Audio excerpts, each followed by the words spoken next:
Welcome, Greek U Nation, to episode number 695 of the Fraternity Foodie Podcast. I'm your host, Dr. Mike Ayalon, CEO of Greek University. I'm a speaker and an author. Our ninth book just came out. It's called From Letters to Leaders, The Legacy of Service. So I want you to go and pick up that book on Amazon today. We call these episodes the Fraternity Foodie Podcast because there is nothing like great food to bring college students together. Fun fact, the more I worked on risk management with college students, on over 250 college campuses, the more I realize how much work we need to put into consent in relationships and communication with Gen Z. Those are things that today's students really struggle with. And I often wonder how much social media, our phones, and the pandemic has to do with all of it. Our next guest will have some great advice for college students as they navigate campus relationship culture. Debra Stangl spent 20 years as a divorce attorney before founding Sedona Soul Adventures in 2002. What she noticed in these courtrooms was telling. Most people didn't actually want divorce. They wanted the disconnection, resentment, and emotional reactivity to stop. She watched clients cycle through second and third relationships, repeating the exact same painful dynamics. That observation shaped everything she now teaches about emotional safety, nervous system patterns, and what she calls the gunk beneath recurring conflict. Topics that translate directly into how college students navigate consent, communication, and campus relationship culture. Her forthcoming July 2026 book, it's called High Vibe Relationship, brings it all into focus. Love usually isn't the problem. The unhealed pain between people is. And of course, we also have with us today Richard Kepple, who built a successful Silicon Valley career before surviving a life altering stroke that profoundly transformed his understanding of healing, vulnerability, purpose, love, and what truly matters in life. After his stroke, Richard wanted to give back and started teaching at the university level. After marrying Debra in 2017, he became her partner in Sedona Soul Adventures, bringing a rare combination of analytical thinking, emotional insight, neuroscience, spirituality, and transformative relationship work into the evolution of Sedona Soul Adventures, which led to the creation of the High Vibe system. Welcome to you both, Debra and Richard. Hey, thanks for Thank you, being here. Mika. Hey, it is a pleasure to have you on the show. I think you have so much to offer our college students today in terms of communication and relationships. I think we can learn a lot from you. And Debra, I'll start with you. I know you spent 20 years as a divorce attorney before you changed careers. So I'm wondering, what did you witness over those 2 decades that convinced you that people actually really didn't want a divorce? They were seeking relief from all of this pain they were experiencing. Well, first of all, they told me that. I mean, even the people that were the ones who left the relationship and the ones who filed for divorce and started the divorce, it always came down to they didn't want to do this, but they felt like they were at a point where they just absolutely had to and didn't have any choice.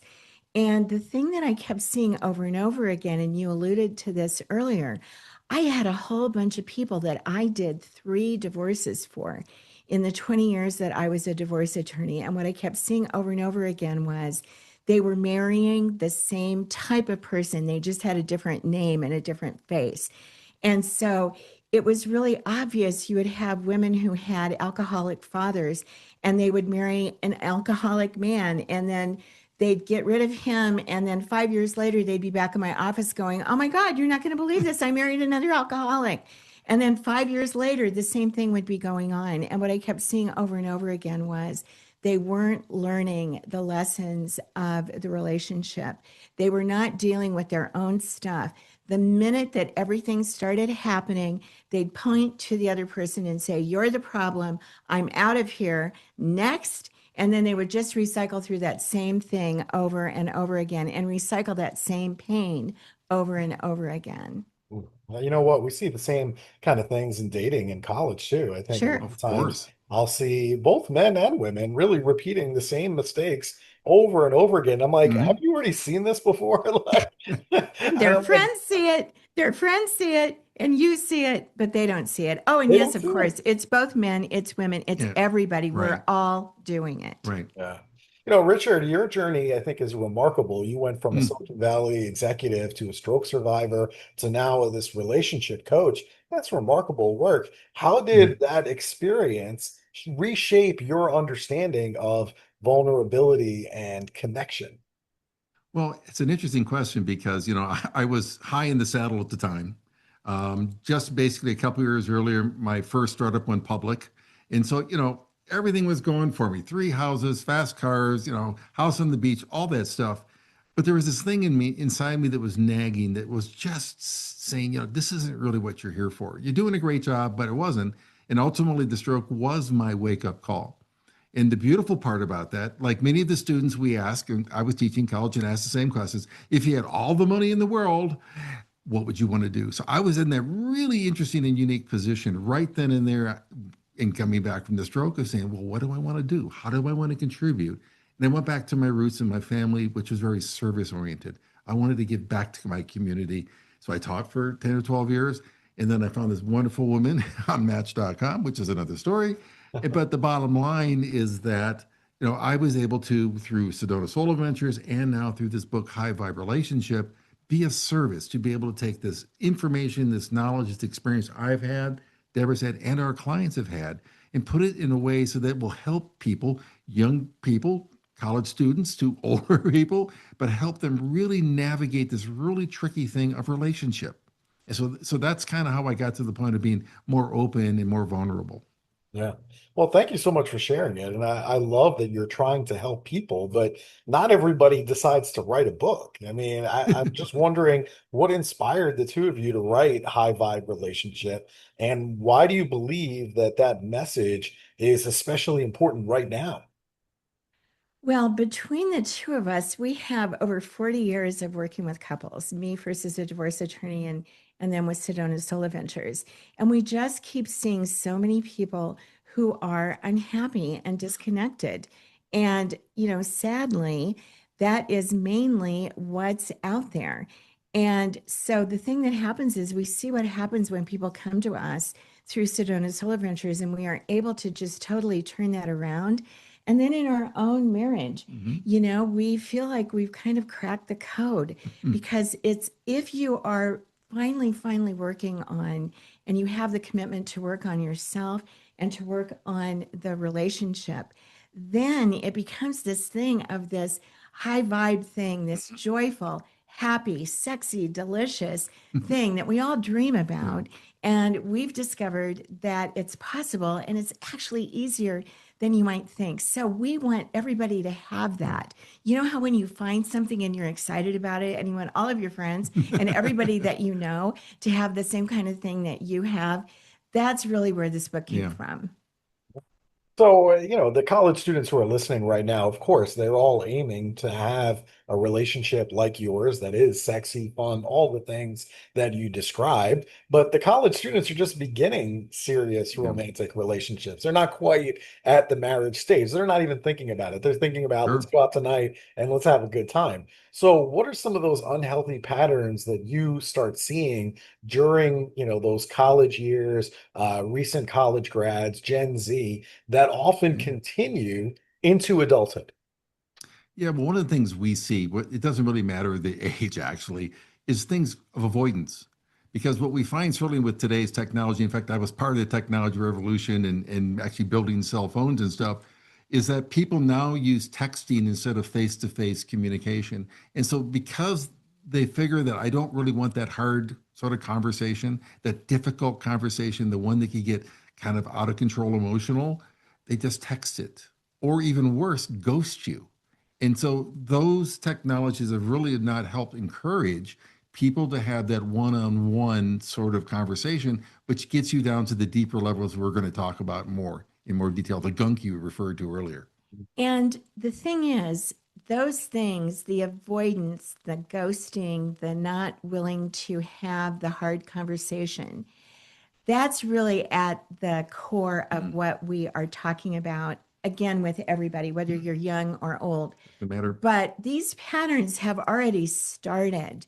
in even our young people, because this is the kind of thing that starts actually usually for most people in your childhood, and it just starts getting bigger and bigger and bigger as you become an older person.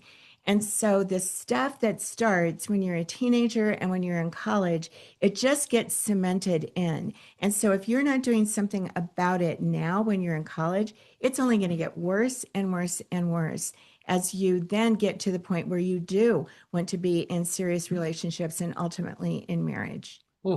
It's Yeah. so interesting how technology has really changed the game. You're talking Oh, about yeah. cell phones.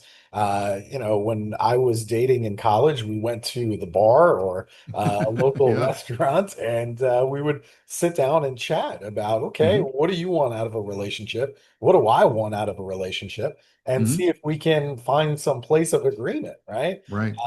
But today it's just so different with technology. I mean, we're not even going to the bar. We're swiping. It could be on Match.com. Right. And looking at that, and that also introduces a whole nother dynamic of things where I think a lot Hmm. of people are on those apps and they're swiping and they just think, well, maybe the next best person is the next swipe away. So I'm just going to Right. stay on this dating app forever until I find my knight in shining armor, right? Right. And we've seen that too. We've seen people who have been writing books about swiping right. Yeah. And we saw one person talk about they did actually 1,872 swipe rights. And they were sitting there on the stage in front of 1,500 people to explain, I still don't understand why I couldn't find the one. And I wanted to stand up and just scream and said, because the technology is not there to help you. It's to make money off of you. I'm sorry. I'm sorry to bust your bubble about this. It's not about you and your relationship, because our point of view is that swiping right is not going to help you develop the necessary tools to develop a long-term relationship. It's good for a hit for a night, fine, great, get it out of your system, but it's not going to really help you find the one. And once in a while, okay, they do. And where I grew up in the Midwest, you say even blind squirrels find corn once in a while, but that's very rare. So the idea is, how do you build into your life the right approach to yourself first, and then to relationship second? That's the key. And it's all about connection. Mm, And that's the problem that's going on in our society today is everything is built around disconnection, right. around people being apart from each other and making it really, really, really easy to stay away from each other, to ghost each other and not be around each Right. other. You have to be willing to jump in. You Mm. have to be willing and really wanting to make that connection with another human being. And You be know, willing to be, to your point earlier, vulnerable, and be willing to, I mean, from a guy trying to date as I did, as you did, go off to meet people, you have to be willing to take a couple of no's. And that can be really hard on the ego. I get that. But you have to be willing to take that, to learn from that, to understand maybe it really wasn't meant to be. But that's part of the maturation process, and understanding that if you want a long-term relationship, if that's your goal, you have to learn to do it, because we're not taught, generally speaking, in our families, how to do that. you talked about finding the right person. Mm. Many students assume that their relationship failed because they picked the wrong person, or they have a bad picker. I've heard that one before too, all the time, right? So how often is the real issue that they're bringing unresolved emotional wounds into the relationship over just picking the wrong person? It's so interesting because there's two parts to that question. And it's not about picking the wrong person. It's about what is the energy that you are sending out. And we all have heard, like attracts like, and you are going to be attracting the kind of person that is going to be a match for the energy that you put out. So if you're a happy person, you are really increasing your chances Hmm. of getting another happy person. If you are an abundant person, if you are a caring person, that's what you're going to get. Hmm. And so it doesn't have to do with picking the wrong person. It has to do with what kind of energy is coming out from you. And the energy that's coming out from you is reflecting who you are on the inside Hmm. and whether or not you are coming from your old wounds, and we all have them. Hmm. That's the gunk that you alluded to earlier. We all have that Mm. gunk. And so, are you operating from your gunk, or have you done the work to start to Right. heal those unresolved wounds and patterns and behaviors? Because you don't get what you want, you get what you are, and the universe is showing you in all Yeah. moments how you are. Let's say that again. You don't get what you want. You get who you are. And it's real important because so what that implies, and this is one of the lessons we'd like to get across for today, is that if you want to be in a relationship, the first person you need to be in a relationship with integrity and honesty is yourself. You have to look inside and say, who am I? What's going on? What are my pluses? What are my minuses? We call the minuses gunks, the patterns that because some of us growing up know that we have certain touchy spots. Those are probably the gunk spots. Go figure out, get some help to get those spots figured out and healed so that when you go into the world and your energy or vibration, we say raises, you can attract a higher level of person to then be in relationship with. So it's all up to yourself first before you go, so to speak, into the wild. So take your responsibility for yourself, be the best person you can be, because we're all unique individuals. It's different for everybody. And then that gives you the best person to find the one person that will light you up as you will light them up. Well said. I guess it's just a little bit confusing. Earlier, you talked about the woman who keeps dating or, getting into a relationship with an alcoholic and just Mm. continues to repeat that process. And we've all seen things like that, I think, in our lives. But so why do people keep repeating the same relationship patterns, even when she clearly, genuinely wants something totally different? Because literally our brains are wired for that. And we talk a lot in our book about the neuroscience of Mhm. this. So there's a part of your brain, the amygdala, and it's built to scan for danger. And it doesn't know the difference between a real threat or your partner's just disappointed tone. And so if you grew up with the wound, people always leave me, your brain starts anticipating abandonment. It starts literally unconsciously, and this is the thing, it's all unconscious. It starts looking for those people out there that are going to feel familiar. And the people that are going to feel familiar are the people that are going to leave you, the people that are like your family. And so, unless and until you start finding and releasing and healing these old wounds and these old patterns, your brain is literally wired to bring that in over and over and over again. It's what you're going to scan for, it's what Right. you're going to look for, and it's what you're going to connect with. That makes sense. I think about the phone use and I think Mm. about the swiping versus what we are more accustomed to, Sure. maybe having these in-person conversations. And I think with Gen Z, I think their communication skills has really eroded. And Mm. part of that, again, could be the pandemic as well. You spend time in isolation, you're probably not socializing like you normally would. Mm-hmm. So the college campuses now, they're spending a lot of time teaching these communication skills. Mm-hmm. Employers want students to have good communication Right. skills. I think we agree with all of that. But you Mm. argue that communication isn't actually the root issue. So, what am I missing here in this Well, conversation? you're not missing anything because communication is, and the skills to communicate are important. But that's not the starting point here because they're the how, not the why. So what we do is we start off to say, and with some neuroscience background, there's been studies on the amygdala then, and on how fast does that trigger the automated response, reptilian brain, how fast? It's between 40 and 140 milliseconds. Your brain goes like this in the fight or flight. Your brain has zero chance to catch up and do any processing and consciousness in your frontal lobe. You can't do it. So communication gets cut off. So teaching communication before you deal with the triggers that the gunk brings up is kind of not going to help you. So you'll get caught in those loops as you talk about. Why do I keep getting caught? Why do I keep, how come the same pattern? Because it's not about communication, it's about the gunk underneath it. And once that's triggered, now you have a chance for your system, your nervous system to regulate again. You'll have some safety built into your system and your partner's system, and then you can talk things through in a different energetic. So it's not from fear, it's not from lack, it's not from wound, it's from actual connection. Makes a lot of sense. Okay, that's definitely helpful. You know, one of the things that the college students right now are struggling with is accountability, holding each other accountable.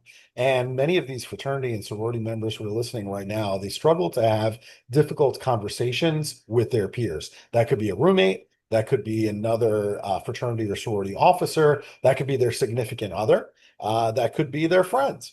So, what is one technique that helps these students to stay connected instead of becoming defensive? Mm, Well, one of the things that you can do when you start to feel that jolt mm, of I feel under attack, and the first thing is to start noticing how that feels in your body, okay? So that when it happens again, instead of you defending yourself, try stepping back for just a moment and saying something like, I can see that hurts you. Tell me a little bit more about that. Because what happens for most people is they get triggered and then immediately they're on the attack and they're either defending or they are attacking. If you can feel what that feels like in your body and take just a nanosecond to stop and go, oh, tell me what's going on. Get curious.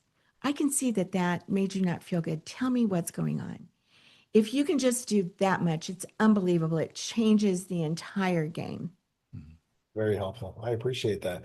You know, the other thing that I think about too is emotional safety. And mm, so I'm wondering, you know, especially as we talk about Title IX and sexual assaults and communication in relationships, I think this is an important question. I'm wondering how college students can be the kind of friend or the kind of romantic partner that mm. people naturally feel emotionally safe around. Sure, sure. I mean, and I think if you look at the curiosity point that Deborah was making, being curious, not judgmental and not reactive, that's a way to open up space for your partner or your friend or your relative or your fraternity or sorority sister to be able to say, oh, I've got a space I can step into, I can share without judgment, which is you're building that floor of safety underneath that. And I think that's to your point, a big part of that. And then this gentle inquiry, what's going on? Very, very low, no judgment, listen, be careful, just be open. That's why we talk so much about really Mm, finding and healing your gunk because it's the gunk that's making you react. right, And it's the reactivity that is making people not feel safe around you. right. So when you can move out of the reaction and just stay in your own place without defending, without trying to fix things, that's another thing that sometimes Yeah, friends do. They jump in to try to fix. And men really try to do that too. yes, me You know, too. it's their thing, and it's wonderful because they want to protect and defend You us need to help. and all of that. You want to help. But the more that you can stay out of any kind of reaction, any kind of defensiveness, Mm, even any kind of helping, and just go more into tell me more about that. I mm. can see you're upset. I can see you're unhappy. Tell me more about that. Yeah, that's really helpful. And you're absolutely right. Richard's not the only one. I'm like that too. As a guy, I feel like I need to fix everything. And I Yeah, remember, you know, my wife came home with a problem that she was experiencing at work or something like that. And I immediately went into like fix it mode. Okay, sure. this is how we're going to fix it, right? And she Yeah, was like, and she took a step back and like I could see that she was kind of like shutting down. And I'm like, wait a minute, don't you want me to fix this? And she literally said to me, she said, no. She said, I just wanted you to listen. right. And I was Exactly. like, oh my Yeah. God. I'm And like, she just wanted to have wow. that safe space for you. And that's a Yeah. really good lesson. That's a very good story. One Thank of you. our good friends is a psychologist here in Sedona. One of the things that she has always said is listening is the most potent aphrodisiac there is. Oh, man, what an important lesson for college students. I mean, that Yeah. right there is like really the most important lesson. Just listen. Just listen. You don't have to judge. You don't have to fix anything. You don't have to do anything. Yeah. Just listen. And People that's just the want to be thing. heard. Listening is easy. Listening is a lot easier than coming up with a bunch of solutions and telling people what to do and all of that. You just have to sit back and listen. Mhm. Yeah, Oh, that's so important, man. I didn't learn that lesson until later in life, and I wish that I would have You've learned learned that. it? Oh, good for you. Yeah, well, much later I'm in kind life. of envious, actually. I'm old when I learned it. I wish I was a college student and I understood that. I didn't. So, all right. So, if every fraternity and sorority member who's listening today, if they can remember just one lesson from your book, it's called High Vibe Relationship. What do you hope that lesson would be? Well, what would you say, Deborah? I think the biggest thing that I would tell him is you're not doomed Mm, to repeat your parents' relationship or your own worst patterns. Whatever you're carrying can be healed. And it starts with not blaming the other person, mhm, but really, really, really going within. Yeah. I think that's a really good lesson. I mean, my parents, they got divorced and then, remarried years later. But their relationship, even though they were together for decades and had three children together, it was just toxic. I mean, they were just yelling at each other all the time, right. and it was constant. And as a kid, you hear that and you're like, oh my God, now I avoid conflict, especially in relationships, because I Mhm, don't want to hear the yelling. Like it's an immediate turnoff for me if you're going to raise your voice at me and start screaming at me, like my instinct is to totally just turn the volume down. I'm not hearing a thing you're saying. And right. that's because of that response that I had as a Sure. kid with my parents constantly yelling at each Hmm. other at this high volume. And I'm like, I can't stand Yeah. that in my relationship. So I think to your point, the moral of the story is that you don't have to repeat that, and No. you can emulate good relationships that you see in your life, Hmm. and let that be what the goal is. And so you don't have to repeat those things just because they're in your family and you saw that every day. Doesn't mean that that's good for you. It doesn't mean that you have to repeat it. You're not doomed to repeat it. There's nothing set in stone here. You can Right. live something that's much healthier, and emulate that. And maybe that could Mhm. be an uncle, or that could be an aunt, or that could be just Or one of your sorority sisters or brothers. I mean, right, you can do right. that too, because I mean, the thing that I found when I was advising some of the Greek system and being part of it in college myself is that you had a bunch of people there who were with you and could actually sit there and sit and talk with you and actually cared. And I think that's so important that the Greek system offers versus first couple of years of my college career, I was an independent, but I wanted to have some camaraderie and connection. And it really allowed me to do that. It allowed me to get into deeper conversations and to share myself in a way that I couldn't do. So I think it's a wonderful thing that you're doing here at the show. And in the fact that the Greek system itself is such a fundamentally great way, because how many people we know that are Greek 80 years or 80, 30 years ago that are still best friends and travel together and such because it's Yeah. been such a great experience. So thank you so much, Michael, for putting this on and helping these people because it's Yeah, really, really absolutely. helpful in the long Happy run. to. Thank you And very we should much. give a shout out to your fraternity. Which fraternity did you join? Phi Kappa Sigma. All right, very nice. Well, that's Yeah. a wonderful organization. Phi So, Caps. Yeah. yeah, it's an excellent organization, and I think you're right. I think it's that's why I'm such an advocate for fraternity and sorority, even at this stage in life, is because I really do believe it's critical that these students build those communication skills, learn accountability, learn leadership. They're running a business while they're in college, and those skills are so important. Hmm. And then the network, like you talked about, these are people who are friends for life. I mean, Hmm. all of my best friends, they're all in fraternities and sororities from when I was in college. That's awesome. And so it's great that we still hang out together all the time. We go to baseball games every year together as a chapter. And we go to football Hmm. games, and we have the best time. And we pick up right where we left off. I mean, it's Yep. literally as if we were back in college and nothing has changed. I mean, it's the same Nothing? personalities. Of It's just, now we have kids and we have wives, course. but other than that, it's literally the same. And we picked up right Mm. where we left off, and the The conversation connection, the fluid. Yeah, those connection is connections are still fluid. there. Yeah. Yeah, connection, right? Which requires safety, which requires communication, all the things we talked about earlier. Yeah. Yeah, absolutely. You know, I do love Sedona. I'm kind of Mm, jealous that you guys are there in Sedona. It's one of, if you've never been there, it's one of the most beautiful places on earth. And it's not anything like you've ever seen anywhere else. true. I mean, it might as well be Mars because you're going to look around and be like, what is this place?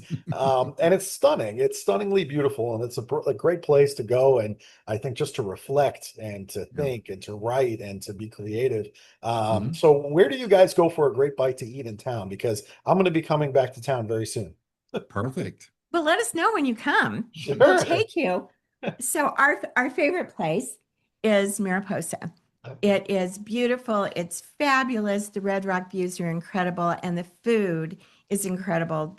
They make an absolute fantastic filet, and we've even heard about. Well, I had a friend who was a pilot, basically from California going to the East Coast.